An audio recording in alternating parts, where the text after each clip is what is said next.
What's up guys, I'm K Scholl. Welcome to another financial awareness video. In this video today, we're going to discuss the best tax write-offs for vehicles so that you can make an educated decision on what's best for you.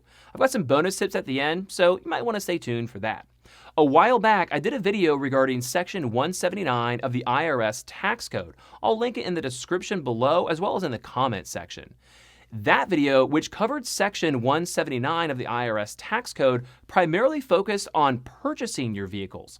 And what we didn't cover in that video, we'll discuss today. So when does Section 179 apply to you? Well, if you bought a vehicle a couple years ago for your business, sorry pal, you're out of luck. This only applies to you the year in which you bought the vehicle and placed it in service because those two things had to occur and happen in the same calendar tax year. Also, it's required that this vehicle be used at minimum for 50% business use. How do you track business use? It's not that hard actually, it's pretty easy. You simply keep a mileage log or better yet, download an app onto your phone to help you keep track of the miles that you drive. QuickBooks actually has a really great mileage tracking service with some of their subscriptions linked down below for 50% off your first 6 months if you're interested.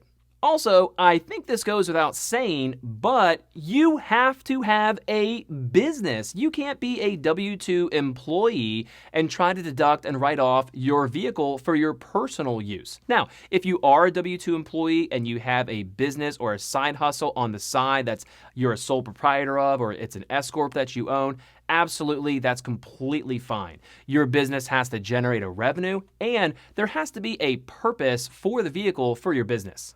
Here's the real meat and potatoes though, so pay attention. During your first year of using this vehicle for business, you must select the actual expense method of accounting or the standard mileage method of accounting for the business use of this vehicle. The IRS hasn't announced the 2021 mileage rates yet, but for 2020, the standard mileage rate is 57.5 cents per business mile driven. And as you can see from previous years, if there is a change for 2021, it'll probably hover around this same amount. If you choose the actual vehicle expense accounting method, then those eligible expenses would include gas and oil, maintenance and repairs, tires, licenses, insurance, rent or lease payments, depreciation, and if you have to rent a garage to park your vehicle. So which one should you choose? The actual expense method or the standard mileage rate method? Well, here's how you could answer that for yourself. Think higher price and low miles driven compared to and versus low cost and higher miles driven. You're going to get a better bang for your buck using the actual expense accounting method if you plan to purchase a more expensive, higher priced vehicle that you plan to drive very little. Conversely, you'll get a way better deduction if you plan to purchase a gently used, lower priced vehicle that you plan and anticipate to drive a lot for your business. Hey, if you're getting value from this video, you can let me know by tapping that like button, and I'd love for you to subscribe. I usually post financial planning videos each week. Regardless of whether you choose the standard mileage or actual expense accounting methods, no. You cannot deduct the miles you drive between your primary home and your office. Nope. Don't do it. Let me show you two quick scenarios. Scenario number 1, you drive very little for work and live 3 miles from your office or studio and decide to lease a new, expensive car for $800 a month for 100% business use since you already own a primary vehicle. You justify getting a nicer, more expensive car because it's a write-off. You write it off. Because you can only lease a new vehicle, you probably won't have very many maintenance costs. But let's say you have $1,440 in fuel costs, $200 in oil changes, $1,800 for insurance, and $120 in registration fees each year.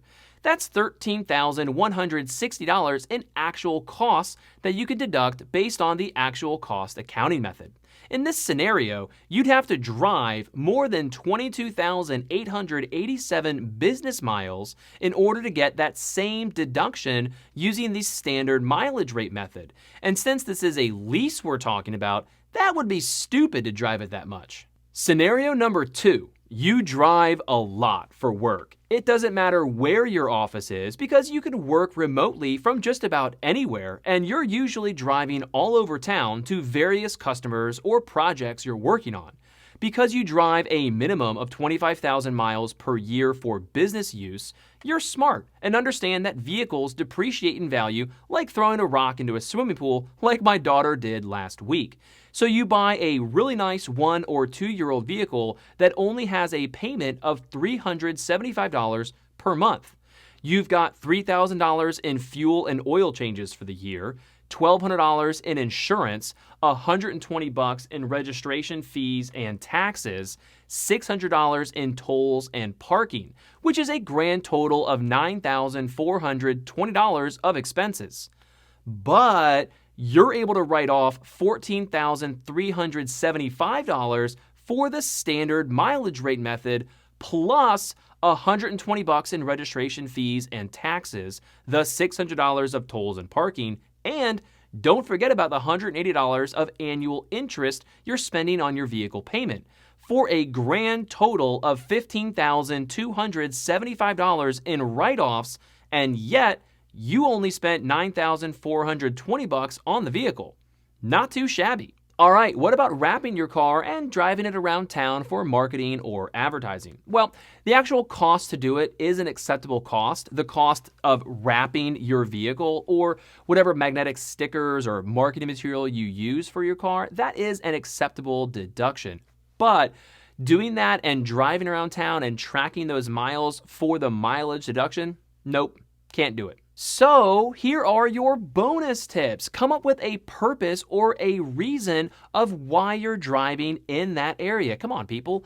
For example, if you are in landscaping or if you are in construction, maybe you're driving around to a part of town and you're researching future projects that are happening now, or maybe future customers that you could get in that area. If you're in sales or real estate, perhaps you're driving around to a part of town that you might be doing business in at some point down the road, and you want to learn a little bit more and do some research on that area. If you've traveled a little further away than you normally do, stop by an open house and check in and sign in. Do you live in Atlanta and want to take a business trip to Highlands? Do you live in Denver and have a trusted client that's considering a second home in Winter Park or Breck?